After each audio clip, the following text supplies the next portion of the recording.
Subscribe because it's free.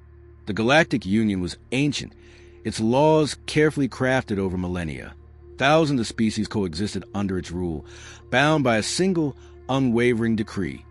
Humans must never be allowed to fight wars. It was not a suggestion nor a guideline. It was an absolute prohibition, enforced with relentless precision.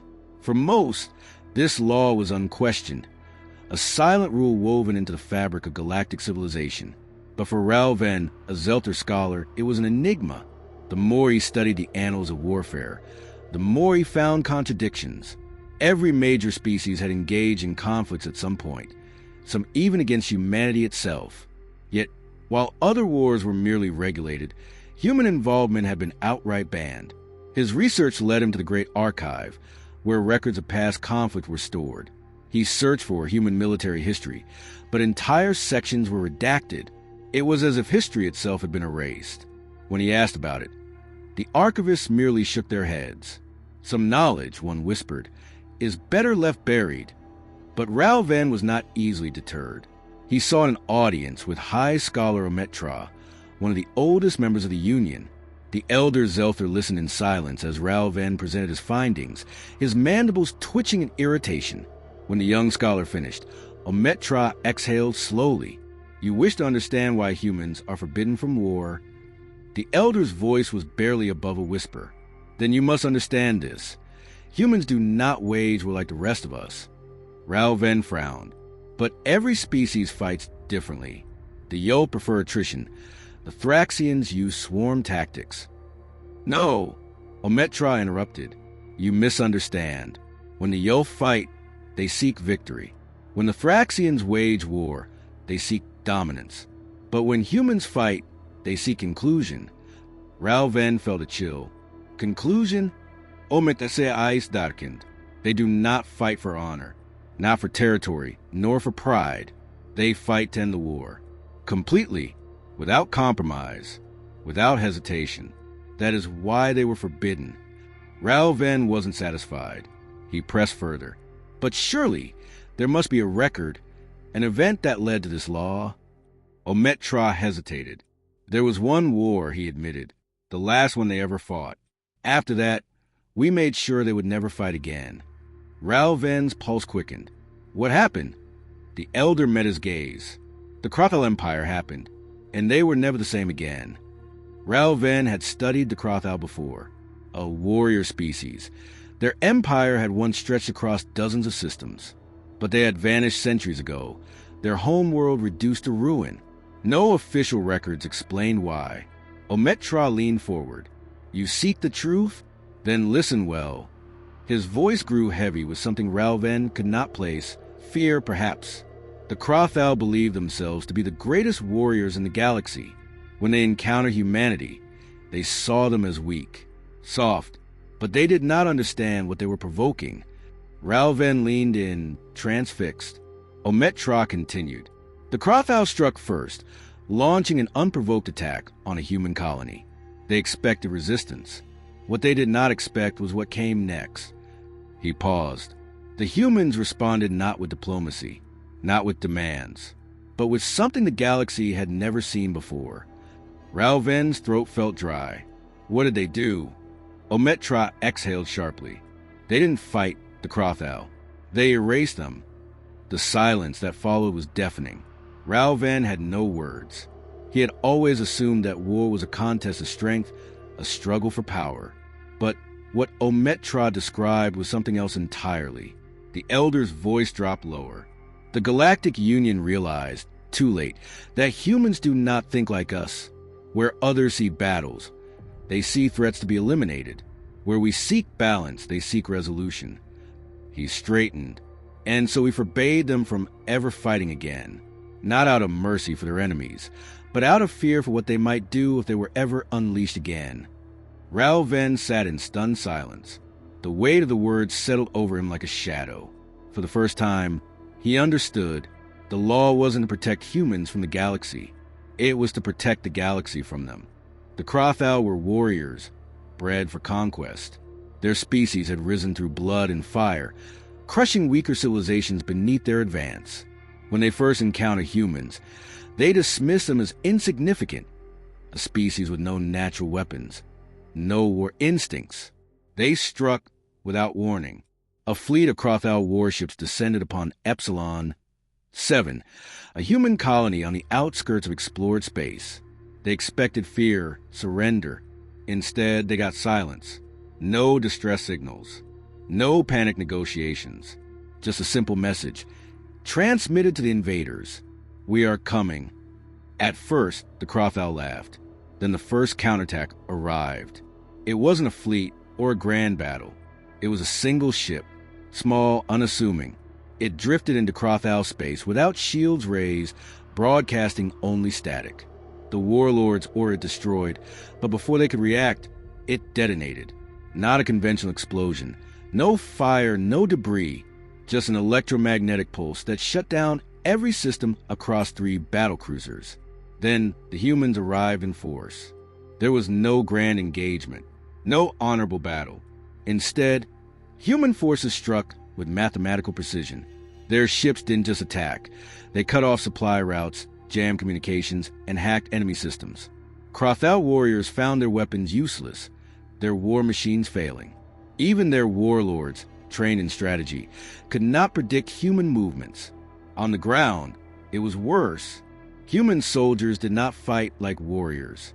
They fought like hunters. The Crothal used a brute force combat, expected frontal assaults. Instead, they encountered something far more terrifying: disappearance. Entire platoons vanished overnight. Supplies were sabotaged. Water sources turned to poison. The battlefield itself became their enemy. The Crothal sent reinforcements. More ships, more warriors. It didn't matter. Humans didn't fight for territory. They fought for conclusion. Within months, entire Crothal strongholds fell, not in battles, but in calculated exterminations. A commander's shuttle would explode before takeoff. A key supply depot would self-destruct. A warlord would wake to find every one of his guards dead, his fortifications compromised. The Crothal, for the first time in their history, feared. Then came the final strike. The human fleet surrounded the Crothal homeworld, not with overwhelming numbers, but with a strategy so cold it sent terror through the entire species. The humans didn't attack. They simply blockaded. The Crothal war machine ground to a halt. Their economy collapsed. Starvation set in. Desperation spread. The warlords, once the apex predators of the galaxy, now turned on each other, fighting over dwindling resources. The humans never set foot on the planet. They didn't need to. And then, when the Crothal were broken, when their empire had crumbled into nothing, the humans spoke. A single transmission was sent to the last surviving warlord. Your war is over. You will never wage another. The Crothal surrendered unconditionally. The Galactic Union arrived, horrified at what they found.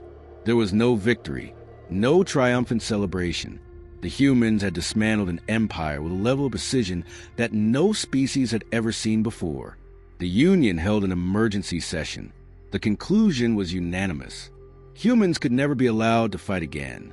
The war had ended, but the galaxy would never forget what they had witnessed. For centuries, the law stood unchallenged. Humanity had honored it, remaining peaceful, diplomatic. Their military forces dissolved into defensive fleets. Their soldiers turned to explorers and engineers. The galaxy breathed easier knowing the prohibition held. Then came the Drazic horde. No species knew where they came from. Their ships arrived without warning, spreading like a plague. The first planets fell in days. They did not negotiate, did not accept surrender. Entire populations vanished, their worlds left barren. The Galactic Union scrambled to respond. Fleets were dispatched, armies mobilized. But against the Drazic, nothing worked. Union warships were torn apart. Defensive lines collapsed. Every strategy failed. Desperation set in. On the Union's capital world, the Council convened an emergency session. The losses were undeniable. The Drazic were not conquerors. They were an extinction event, and at their current pace, no species would survive. Then, someone spoke the unthinkable. We need the humans. The chamber fell into chaos. It had been centuries since humanity last fought a war. The law was absolute. The risks were too great. If the humans returned to battle, would they ever stop? But the alternative was worse. A vote was called. The debate was brutal. Some feared the destruction humans could unleash. Others feared what would happen if they did nothing. In the end, the decision was made. The law was lifted. A message was sent. For hours, there was no response. Then, at last, a reply came from the Terra High Council. Are you certain? It was not a refusal, not an argument, just a warning. The council confirmed the decision. Humanity was authorized to fight. What happened next shook the galaxy. The moment the restriction lifted, human military forces reactivated as if they had never left. Battle groups formed overnight. War plans, long kept in silence, were brought to life. Factories, dormant for centuries, roared back to life, producing weapons that no species had ever seen before. The humans had not forgotten. They had only been waiting. The galaxy had called upon its last resort. And now, war belonged to humanity once more. The first strike came without warning. No grand declaration, no theatrics, just silence, followed by destruction. Drazic war fleets, once unstoppable, simply vanished. Not in battle, not in skirmishes. They were there one moment and gone the next. Union intelligence reports were useless. No one could track human movements. Fleets moved in the dark, striking within human precision. The Drazic had never known fear. They knew it now. Entire invasion forces were cut off before they even realized they were under attack. Supply lines evaporated. Their strongest warships were found drifting, their crews missing, no bodies, no wreckage, just silence. The galaxy had spent centuries regulating war, shaping it into something structured, something predictable. But humans had never fought for sport. They fought to win. And they were very, very good at it. The Drazic, undefeated across countless civilizations, were now being hunted. Their commanders issued desperate orders, but it was like fighting shadows. Every battle played out the same way. Confusion, fear, annihilation. Then came the final move. The humans didn't just attack the Drazic. They studied them. They learned their weaknesses, their behaviors, their core structure. They didn't just destroy ships and soldiers. They went after what made the Drazic. In a single coordinated strike, humanity severed the species at its roots. Their breeding grounds, their genetic repositories, their command structures, gone. The Drazic, who had consumed entire empires, faced something they had never considered possible: extermination. And then, just as quickly as it began, it was over. The Drazic were finished. No negotiations, no survivors, no remnants. The Union stood in stunned silence. The war had ended, but at what cost? In the aftermath, the Council gathered once more. The law had been broken, and now, the question remained: could humanity ever be restrained again? Before the debate could begin, humanity answered: the war is over. The law shall be reinstated. There was no demand for reward, no claim to power. Humanity had done what it always did: end the war. Now, they returned to silence. Their fleets powered down. Their soldiers disappeared once more. The Union did not argue. The law was restored immediately. The galaxy exhaled in relief. But the lesson was clear. Humanity did not fight for conquest. They did not fight for glory. They fought to finish wars. And so, the law remained unbreakable, absolute, not to protect humans from war, but to protect the galaxy from humans.